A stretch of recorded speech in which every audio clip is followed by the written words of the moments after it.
and 3 from the region ASOCIO members. I'm Hempal Shrestha. I am the executive member of CAN Federation and also chair of the Research and Development Committee, CAN Federation.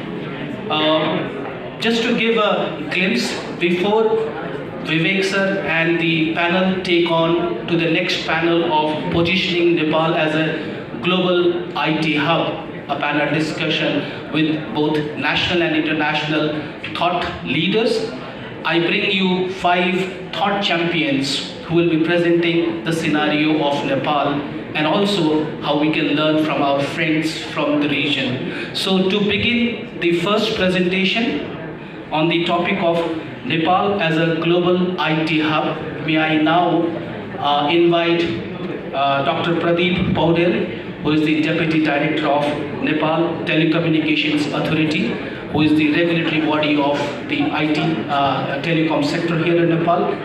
Pradeep sir, please, the floor is yours. And then